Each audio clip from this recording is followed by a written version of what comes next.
Hello students.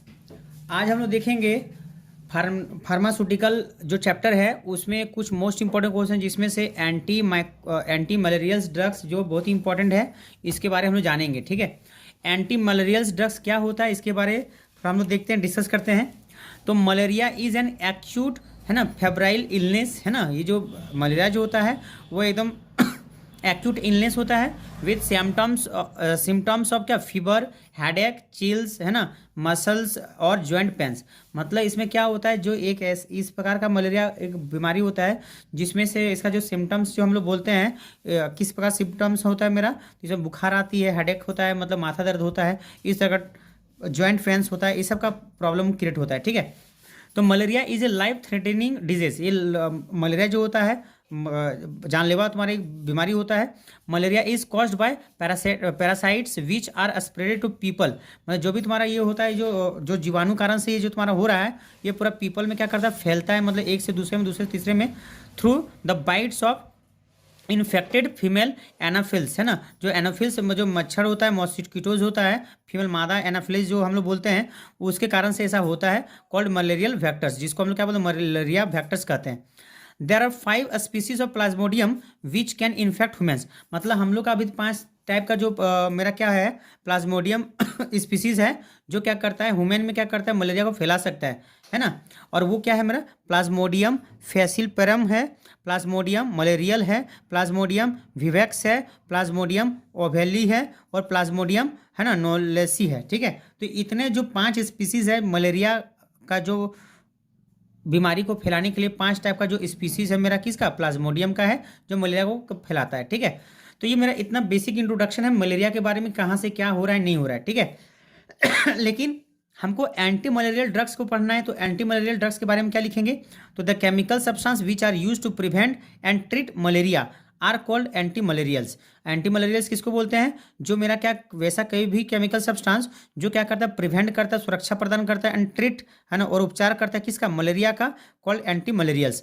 There are generally naturally derived. और ये क्या होता है, दे जो ये सब होते हैं ये सब नेचुरली ड्राइव्ड होता है। जितना भी एंटी केमिकल सब्सटेंस होता है, एंटी मलेरियल ड्रग्स वाला सब्सटेंस जो होता है वो नेचुरली बनाया जाता है, प्राकृतिक रूप से बनाया जाता है। अब chloroquine is a most common anti malarials. और क्लोरोक्विन जो होता है वो मोस्ट इंपॉर्टेंट एंटी मलेरियल्स होता है और it is use to treat and prevent simple case of malaria. और इसका जो हम लोग यूज करते हैं सिंपल केस ऑफ मलेरिया का, हम लोग यूज करने के लिए है ना, जो मलेरिया का केस बनता है उसका उपचार करने के लिए हम लोग इसका यूज करते हैं। ठीक है, तो अब हम लोग देखेंगे क्लोरोक्विन है ना। जो क्लोरोक्विन जो केमिकली जो होता है क्विनोलिन डेरिवेटिव्स होता है। जो क्लोरोक्विन होगा वो केमिकली मेरा क्या होता है, क्विनोलिन डेरिवेटिव्स होता है, जिसका स्ट्रक्चर देखिए ध्यान से किस प्रकार का होगा, एक बेंजीन रिंग होगा, एक pyridine का रिंग होगा NH, और इस प्रकार से इसका क्या होगा, एक साइड चेन होगा N, और इस प्रकार से इसका स्ट्रक्चर्स होगा। ठीक है, ये स्ट्रक्चर्स आप लोग क्या करना है, याद करना है, बिकॉज आंसर को इंप्रेसिव बनाने के लिए स्ट्रक्चर्स को देना बहुत ही ज़्यादा जरूरी है। ठीक है, स्ट्रक्चर्स नहीं होने से बहुत ही ज़्यादा है ना इंप्रेशन तुम्हारे आंसर का नहीं बन पाता है। ठीक है, तो बात समझिए किस प्रकार से हम लोग क्या करना है, इसका साइंथिसिस करना है, इसके बारे में हम लोग क्या करेंगे, जानेंगे साइंथिसिस मेरा किस प्रकार से होता है। ठीक है, तो chloroquine can be synthesised starting from metachloroaniline. जो मेटाक्लोरोएनिलीन है उससे हम लोग क्या कर सकते हैं, क्लोरोक्विन को साइंथेसिस करते हैं थ्रू द फॉलोइंग स्टेप्स।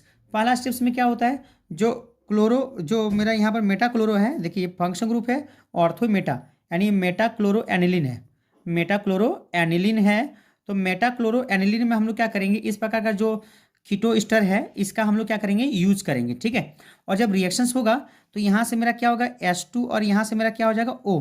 मेरा H2O मेरा क्या होगा, बाहर निकल जाएगा और ये आके यहाँ पर जुड़ जाएगा। ठीक है, जब 250 डिग्री सेल्सियस में हम लोग गर्म करेंगे तो यहाँ पर मेरा क्या होगा, यहाँ से याद रखिएगा, यहाँ ऑर्थो में क्या होता है, यहाँ पर H होता है, अब यहाँ C2H5O और यहाँ से क्या होगा मेरा H मेरा बाहर निकल जाएगा, इथेनॉल मेरा क्या हो जाएगा, बाहर निकल जाएगा। ठीक है, अब ये आके यहाँ पर बॉन्ड बना लेगा, इसका टोटोमेरिज्म होगा, और टोटोमेरिज्म होने के कारण से क्या होता है, H मेरा एक उठ के यहाँ पर आएगा और डबल बॉन्ड मेरा उठ के यहाँ पर आएगा, क्योंकि 1,3 माइग्रेशन हम लोग जानते हैं है ना। आप लोग BSc में तो जानते ही होंगे कि 1,3 माइग्रेशन क्या होता है, टोटोमेरिज्म में इन्वॉल्वमेंट होता है, 1,3 माइग्रेशन होता है प्रोटॉन का। ठीक है, तो अब यहाँ पर आ जाएगा।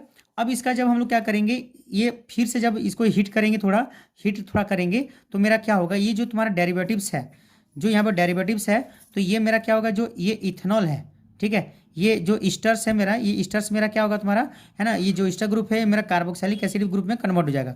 फिर थोड़ा सा हीट करेंगे तो क्या होगा, ये CO2 मेरा यहाँ से क्या होगा, बाहर निकल जाएगा, ठीक है, और यहाँ पर H आके जुड़ जाएगा, ठीक है।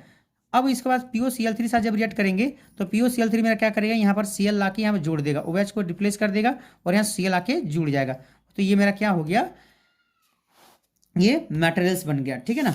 अब इसके बाद देखो ध्यान से, ये जो डेरिवेटिव्स है ये क्लोरोक्वीन है, ठीक है, ये क्लोरोक्वीन है, ठीक है। अब इसी में क्या करते हैं हम लोग, और आगे डिराइव करके हम लोग ऐसे डेरिवेटिव्स को ला सकते हैं, ठीक है, जिसको क्लोरोक्विनिन कहते हैं, ठीक है। एक ये याद रखिएगा, क्लोरोक्विनिन है, ठीक है ना। तो क्लोरोक्विनिन मेरा ये मेरा बन गया, ठीक है। अब इस तरह का जो डेरिवेटिव्स है, क्विनोलिन का जो तुम्हारा डेरिवेटिव्स होता है, यहाँ से भी इस प्रकार बनता है, लेकिन इससे भी मेरा क्या होता है, काम चल जाता है, ठीक है। तो इसको क्या होगा मेरा क्लोरोक्विनिन।